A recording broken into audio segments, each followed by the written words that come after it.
For today's video, nako po to the rescue po ang ating buting Yormisco Moreno.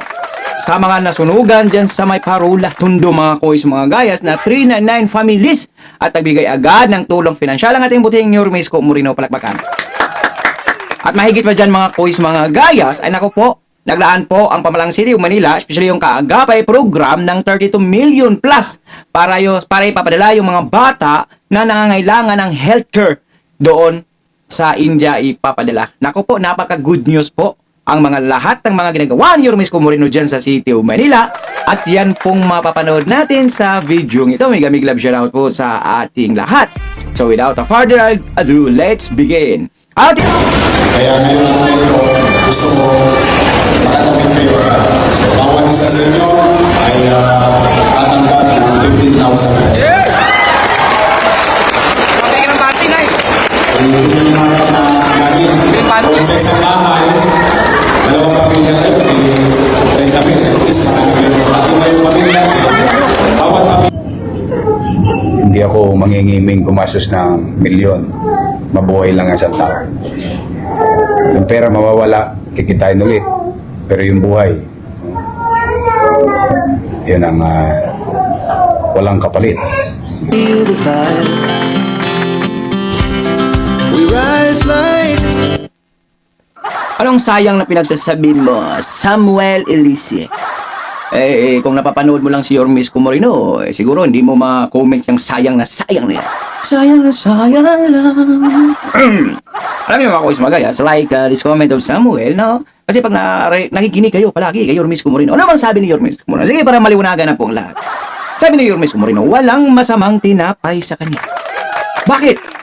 Kasi as long as nakatulong ka sa mga Manilinyo sa City of Maynila, welcome. BBM ka man, Sara ka man, kakamping ka man. Kung nanonood ka palagi kay Yormisco Moreno.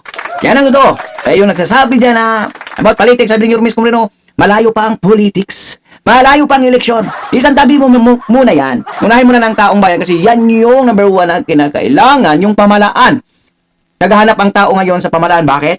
Kasi sa Sigalot, dito sa Middle East, apektado ang buong mundo. Bakit? Siyempre, pag tumaas ang krudo, gas, kerosene, lahat. Gasolina. Magtataasan din po yan mga bilihin natin sa mga market, mga kuis magayas. Yan pong tinutunang pansin ng ating buting Yormisco Moreno. Huwag po kayong mag-isip ng kahit ano-ano kay Yormisco Moreno kasi neutral po yan. Neutral po ang ating buting Yormisco Moreno. This is not a time for politics. Sa ngayon po ay talagang sa kanya, tulong muna para sa taong bayan. Tulong muna. Yan yung kagandahan kay Yormisco Moreno. Pagkagulo man yung nationalist, Yormisco Moreno, nakapokus yung kanyang initiative, 24/7, adhikain, ligasiya, advokasya na pagtulong paggawa ng mga infrastructure dyan sa City of Manila na very significant effects sa lahat ng mga Manilinyos. Hanggang ngayon, pinagpatuloy pa yung kanyang advokasya at ligasiya na mga pabahay, ospital at paaralan.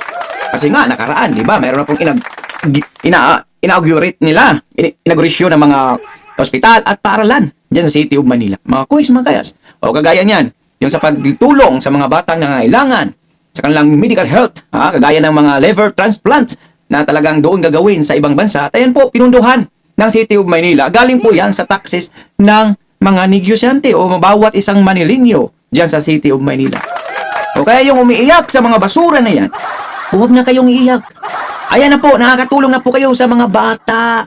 Ayan, 32 million, nakaraan, I think 14 million yun kasi mayroon na pong nakaraan pang batch na pinapadala po sa India para po sa kanilang gagawing transplant o pagpapagamot sa mga batang may sakit sa liver, mga kuis, mga gayas.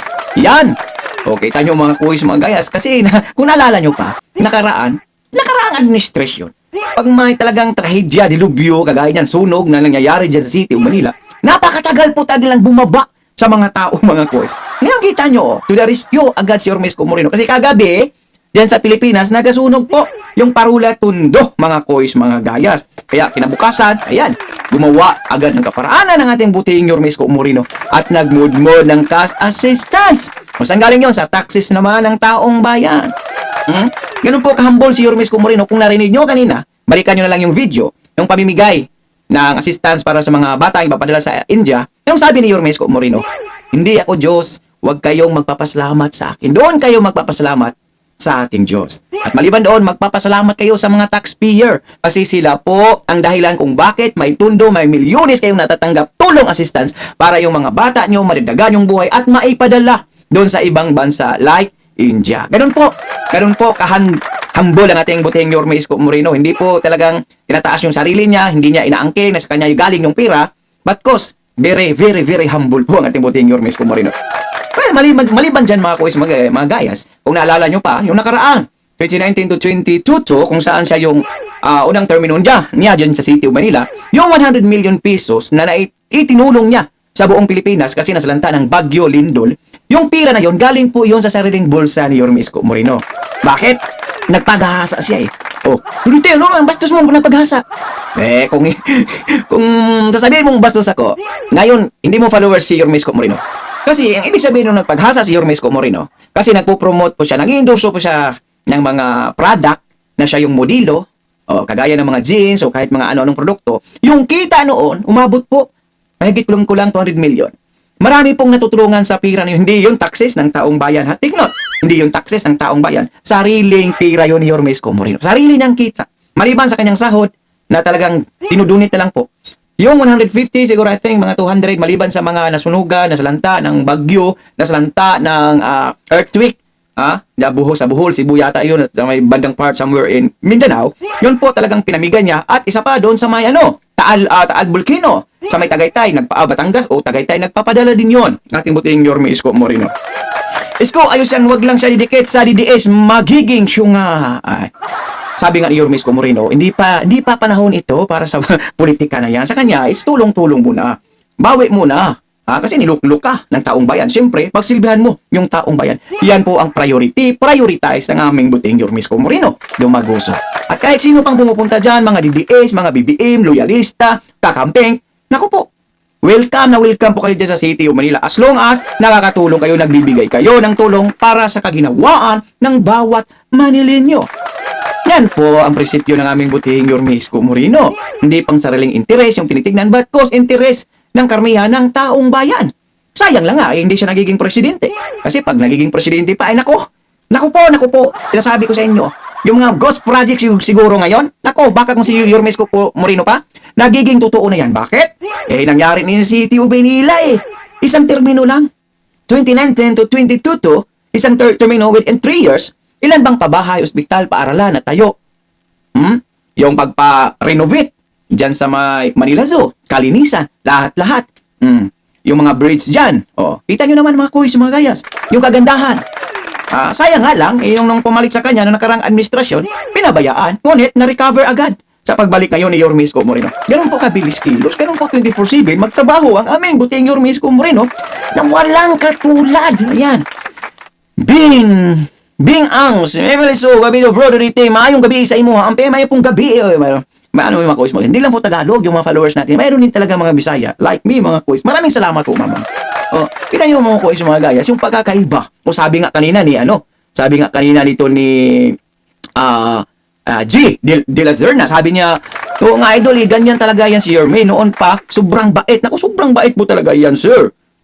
Ayan po, idol, ganyan na. Sabi niya dito, sana ganun din ang mayor namin. Nako sir, pang di po tayo makakaasa sa ibang mayor ngayon Maliban lamang sa City of Manila na mayor sir Kasi yung ibang mayor nga dyan sa Central Luzon, yung nagkakahalaga ng bilyon sa pinagawa lang ng City Hall Yung bilyon na ni Yorme Isko Moreno, marami nang nagagawa noon Pabahay, ospital, paaralan. Yon ang very significant effect. Nakakatulong sa taong bayan.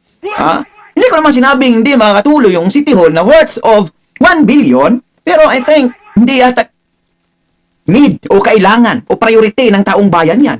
Kasi mayroon pa naman kayong City Hall. Kita nyo City of Manila. Lumang-luma na yung City Hall na yan. But cause inuna nila yung kapanatagan, yung mga benepisyo, yung Manilenyo. Ano yung inuna? Paaralan, ospital. Yung paaralan dyan, fully air condition pa. Dinaig pa yung mga private school, mga kuis, mga gayas. Hospital, fully air condition din yan. Yung mga pabahay, naku po, yung pabahay na tag 2,000 lang buwan. Kita nyo, mga kuis, mga gayas. Ngayon, yung binondominium to, ipapatayo naman, Yorme Isko Moreno. Nakailang kondo na. Napatayo natin butihing Yorme Isko Moreno. 7 o 8 na siguro, mga kuis, mga gayas. Ganun po, mag-isip, initiative. Ang ating butihing Yorme Isko Moreno, mga kuis, mga gayas. Mente La Chica, Bingang. Ayan, may love shout out sa inyong lahat, ha, sa lahat ng andito, ha. Alam niyo mga kuis, mga guys, nagbabasa po ako ng komento, na-appreciate ko po lahat ng yung mga komento, mga kuis. Mas lalo kong ma-appreciate pag nag-subscribe sila kayo. At kung na-share nyo pa talaga. Joke lang. Kailangan po yun, kahit wala pong subscribe, so pag magkomento lang po kayo, masaya na po ko noon sa pagbabasa ng yung mga komento, mga kuis, mga guys. So, kita nyo mga kuis, mga guys, no? Yung bang may dalawang klaseng politiko kasi mga kuis, mga guys. Yung isang klaseng politiko, tatakbong pagka-mayor, basta mayor lang. Walang ginagawa, basta mayor lang siya. Yung isang politiko na tatakbo, mayor siya, na yung kanyang mindset nakatuon sa taong bayan. Yan po ang ating butihing Yorme Isko Moreno. Hindi yung basta-bastang mayor, basta mayor ka lang dyan, baala na kayo dyan. Ako, kumita ko. Diskarte kayo sa inyo. Hindi po ganun ang aming butihing Yorme Isko Moreno, mga kuis, mga gayas. Talagang lahat po ng ginagawa ay talagang para sa kanyang constituent, para sa mga Manilinyos. Hindi lang Manilinyos na benepisyo dyan sa City of Manila, mga kuis, mga guys. Bakit? Yung mga ibang mga bayan na nagtatrabaho dyan sa City of Manila, especially yung kriminalidad, mga kuis, mga guys, safe sila Lalo na yung nagtatrabaho sa call center na panggabi, madaling araw uuwi. Naku po.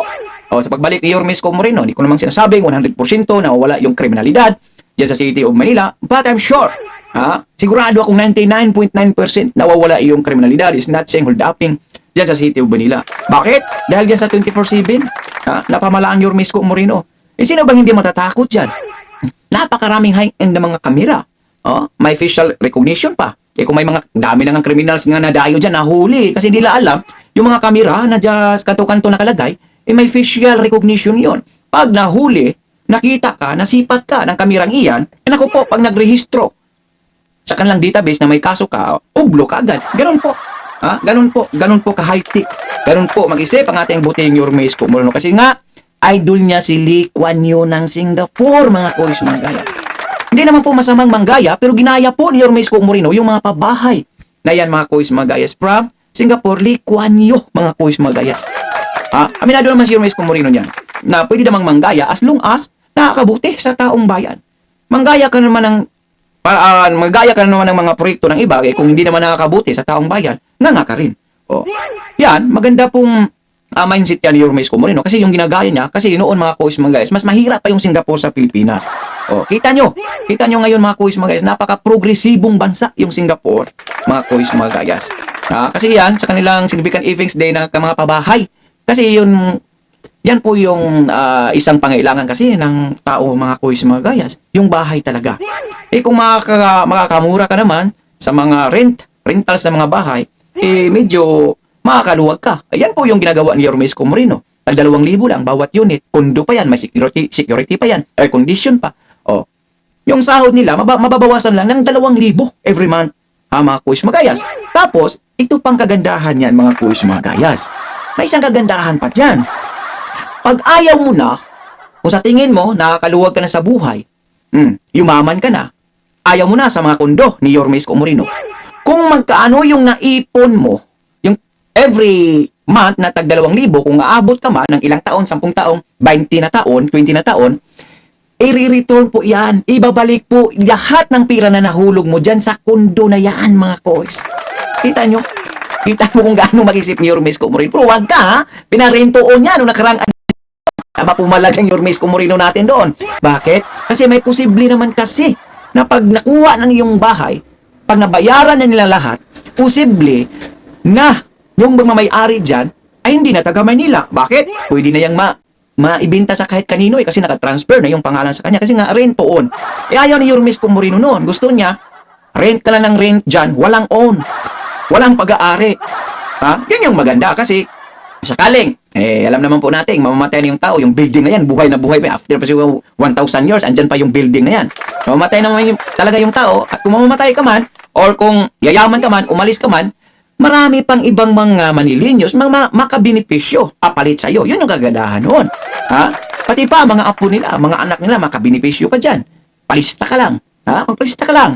Yan yung kagandahan dyan, mga kuis, mga gayas. Nakarang administrasyon, yung binuksan nilang San Rafael yata yon, pili po yung pili po nila yung talagang nagre-rent. Pero ngayon po ay talagang dumaan ka sa butas ng karayom, dumaan ka sa proseso para makapag-rent ka sa mga kondo na yan. Yan po ang kagandahan, mga kuis, mga gayas. Yung mga estudyante natin dyan sa City of Manila, comfortable pumasok. Bakit? Di ka na magdala ng pamaypay. Bakit? Fully air condition yung mga public school dyan eh. Dami nga. Gaya nga kanina ni G. De La Serna. Parang sabihin lang niya na, sarap manirahan sa City of Manila. Kasi nga po, yung leader o yung mayor, nakatutok, nakatuon, nakasipat palagi sa lahat ng kanyang constituent. Kung ano yung kakulangan, pagkukulang, pupunuan agad. Yung hindi lang na po nakagusto sa mga ginagawa ni Yorme Isko Moreno dyan sa City of Manila, iyan po yung mga taong tulunggis, Idi at Pati. Bakit? Hindi na sila kumikita eh. Hindi na kumikita si Idi at Pati dyan. Nga. Kaya galit na galit sila kay Yorme Isko Moreno. Isa din po yung dahilan, kaya po bumalik si Yorme Isko Moreno eh. Bakit? Kasi nung pag-alis niya, nagbalikan si Idi at Pati. Sila din yung yayaman doon. Buti naman talaga, yung mga tao din, yung mga Manilinyo din, nakamonitor, vigilante. Alam nila yung pangyayari o mangyayari na kung tatagal itong administrasyon, ng nakarang administrasyon, ay naku po, lubog ang City of Manila. Butin lang, naagapan po ng ating buting Yorme Isko Moreno, ayun, nagsibalikan, may negosyante, mga ambasador, ayan, binibisita yung Intramuros. Bakit? Yung kalinisan, kagandahan. Yan po ang tatak Yorme Isko Moreno. Yan po ang advokasya, ligasiya ng ating buting Yorme Isko Moreno. Dahil umabot ka sa dulo ng ating video, please follow, like, and share, and subscribe naman. Okay? Bye-bye! For now, I'm God Pilipinas. God first, God bless all peace. Bye-bye. Ingat po kayo lahat. Happy weekend, happy weekend. Ang full video po ay mapapanood po natin sa ating YouTube channel na Duduiti 2.0. At dahil mabot po kayo sa dulo ng ating video, follow, like, and shares. So for now, I'm God Manilo. God first, God bless all peace. Don't forget to visit my YouTube channel.